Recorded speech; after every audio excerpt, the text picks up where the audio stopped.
Здраво и добро дојдовте уште едно видео, каде што ова видео ќе почнеме да разговараме за менделизам, односно за класична трансмисиона генетика. Значи менделизам или се нарекува исто трансмисиона или класична или Менделова генетика, тоа се поими за тоа што ќе го изучуваме во наредните неколку видеа, што всушност представува еден вид на првичните истражувања во генетиката, како всушност се наследуваат генетските карактеристики нели од родителите на децата или не само генетските карактеристики, него и фенотипските карактеристики, бидејќи нели личиме на родителите во некои карактеристики, во некои не. Едни може да добиваме карактеристики од мајката, други од таткото и така натаму, и тоа е всушност менделизмот, ги проучува фенотипските карактеристики кои ги наследуваме. Сега пред да навлеземе во таа тематика, да се запознаеме првично со некои основни поими, за кои може да имате некоја општа смисла, но сега ќе ги продлабочиме знаењата. Значи прво ќе се запознаеме со што е тоа ген. Значи до сега зборевме за хромозоми, за ДНА, ама не спомнавме директно што е ген. Сега знаеме дека ДНА, и се вратиме еден чекор назад, ДНА е нели двојно верижен хеликс кој е изграден од бекбоун, ова се рекува како арбет, тоа протоколовата линија, на која има азотни бази кои се врзуваат комплементарно една со друга. Така има азотни бази кои се врзуваат комплементарно една со друга. Ја тука ги направиме и натаму. И тие ние ги означуваме со одредени букви, така А, Г, Г, С, кои се одвестуваат на азотните бази кои се на тало. Сега како што спомнавме, овие секвенци од нуклеотиди всушност кодираат за различни продукти, кои тие продукти после го даваат сите елементи кои се наоѓаат во телото. Сега како тој процес, како ДНА се стигнува до протеин или до функционална молекула, ќе разгледаме во молекуларна биологија. Мислам и тука ќе разгледаме на подоцна, но важно е сега да напоменеме дека всушност една секвенца од нуклеотиди, значи овдека да речеме дека имаме некоја секвенца А, Г, Г, С, Ц, Т и така натаму. Значи одредена секвенца од нуклеотиди која кодира за одредена функционална молекула, значи која кодира за функционална молекула се нарекува ген. Сега зошто викам функционална молекула, иако зошто не е некој даден си продукт, бидејќи најчесто од даден ДНА сегмент, од дадена нуклеотидна секвенца, најчесто преку процесот на транслација, транскрипција се добива протеин. Значи крајниот продукт е протеин. И тој протеин, нели потоа си има некаква структурна или физиолошка улога, некаква функционална улога, кој е одговорен за нели каков е нашиот фенотип. Фенотип всушност представува надворешниот изглед, значи сите физички карактеристики со кои можеш да се опишеш, или пак таа ДНА секвенца може да кодира за одредена, ќе обележиме со сина боја, ерена молекула, дали тоа е рибозомална, транспортна или има друг вид на ерена молекули, која всушност е една функционална молекула. И затоа по дефиниција ген е всушност, како што напоменав, нуклеотидна секвенца, значи секвенца, повторно да напоменам, нуклеотидна секвенца која служи, односно кодира за одредена функционална молекула. Таа функционална молекула може да е или протеин или некоја ерена молекула. Значи тоа е ген.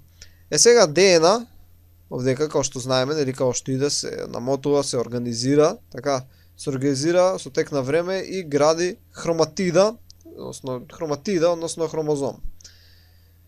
Сега генот всушност се наоѓа некаде на оваа хроматида и сега би ќе го бележиме со виолето, ќе речеме дека овдека некаде. Сега за да биде да може да се познава, подобро да се познава, ќе го задебелиме тоа многу. И сега генот се наоѓа таму во таа хроматида. Сега ние имаме голем број на гени, значи не е вака еден ген, па тука уште еден ген и колку имаме место само за 5 гени. Него ние имаме, се претпоставува, значи ова уште не се знае точно, зависи од која литература читате, веќе многу тешко да се детерминира, од 25.000 до 35.000 гени. Значи 35.000 гени кои кодираат за одредени функционални молекули кои понатаму нели не градат нас. Добро, сега најверојатно научивме што е ген. Сега да се запознаеме со терминот генски локус. Значи, ајде да земеме вака некоја црвена боја, генски локус. Локус. Значи генскиот локус, всушност едноставно кажано и тоа е многу просто, е физичкото место на генот во хромозомот. Значи, ако ова е хромозомот, или ајде вака да го представиме поубаво, значи, наместо да биде така како измешано, ќе биде како една хроматида, и сега да речеме дека генот се наоѓа на оваа тука локација. Така, таму се наоѓа генот. Е па генскиот локус е физичкото место каде што се наоѓа генот. Така, значи физичко место каде што се наоѓа генот, и тоа е многу едноставна дефиниција. Но исто така не е само на генот, него и на алелот. Сега ќе објасниме сега наредно што е тоа алел. За да го објасниме тоа, ќе се навратиме еден чекор назад и ќе спомнеме дека нели имаме 23 пара хромозоми, значи имаме 1, 2, 3, 4, 22, 23. Нели имаме 23 пара хромозоми, 22 автозомни, еден полов хромозом, каде што едниот пар го добиваме од мајката, другиот го добиваме сина боја од таткото. И сега ќе ги означиме, ева, ќе ги прилежиме да биде како 1, 2, 3, 4 и така натаму, додека еве сините ќе бидат од таткото. И се на се всушност имаме 46 и сега ова нормално збориме за соматски клетки кај човек. Така. И сега ќе земеме еден, да не речам случаен пример, што ова не значи дека вака работи баш за овој пример, но едноставно е многу полесно да се објасни. Зашто мислам? Значи, да речеме дека на овој хромозом, значи на овој тука хромозом, во овој генски локус се наоѓа генот кој одредува боја на очи. Така, одредува боја на очи. И сега да речеме дека тој има некоја си секвенца ААА. Некоја си секвенца и да упростиме ќе биде ААА. Но интересно е дека на истиот генски локус, значи на истото физичко место во хромозомот кој е хомологен на тој од мајката, бидејќи сепак се наоѓаат во првата група, така се наоѓаат во првата група и се хомологен пар. Еден го добиваш од мајката, еден од таткото и всушност е на некој начин истиот хромозом, само што е малце различен. На истото место се наоѓа генот за очи, но овој е генот кој си го добил всушност од таткото. И сега да речеме дека има некоја друга секвенца, да речеме дека таа секвенца е АЦА. Е сега секвенцата, односно генот кој е најзастапен во популацијата и кој ако се најде во комбинација, да речеме овдека во првата група, ги имаме овие две комбинации. Така, имаме ААА и имаме АЦА.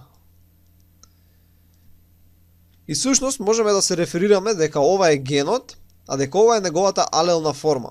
Значи, алелна форма е еден вид алтернативна форма на истиот ген. Значи, овој е исто ген за очи, така и овој е ген за очи, и овој тука е ген за очи. Само што имаат различна секвенца, зашто се малце поразлични. Но исто можеме да речеме дека ова е генот, а дека ова е неговата алелна форма.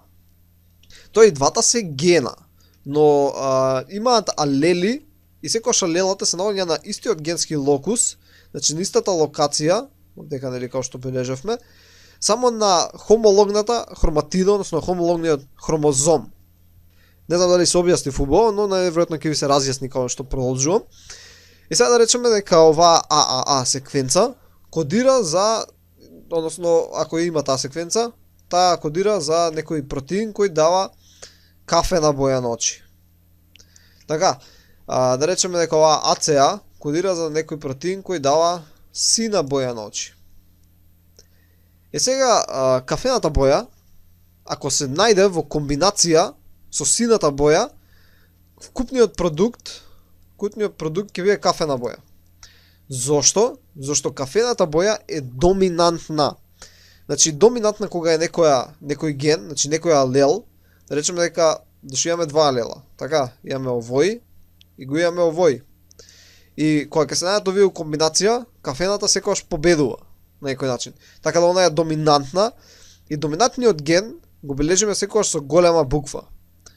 Кога правиме едни табели кои ќе ги разгледаме понатаму, но го бележиме со голема буква. Таа голема буква не мора да биде А, може да биде Б, може да биде В, може која сака било, ама најчесто ги користиме како што си е азбука, значи А, Б и така натаму. Но може да се користи А, може да се користи Р големо, може да се користи X или пак може да се користи Y. Значи нема врска, тоа зависи од книга до книга.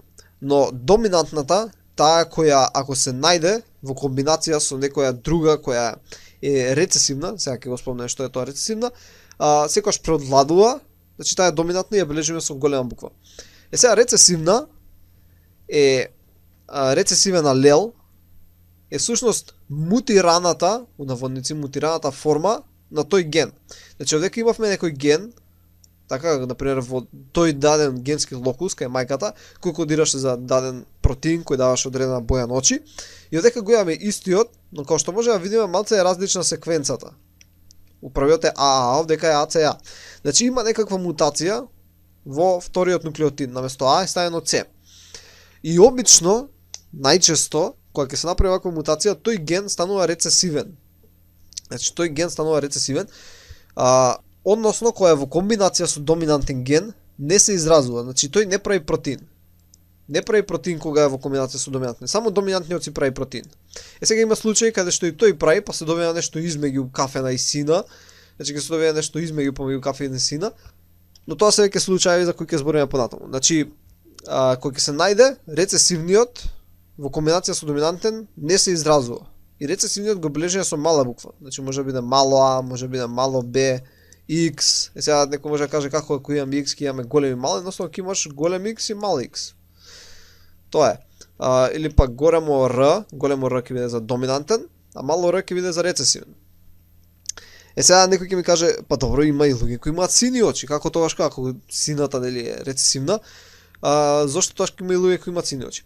Тоа е ако се погоди и овој ген, значи овој тука ген кај мајката, исто да биде од истата форма, да биде рецесивниот. Значи ова вдека наместо А ќе беше С и ово исто ќе правеше сина боја, протеин кој ќе прави сина боја, и така да вкупниот производ од сина и сина ќе беше сина.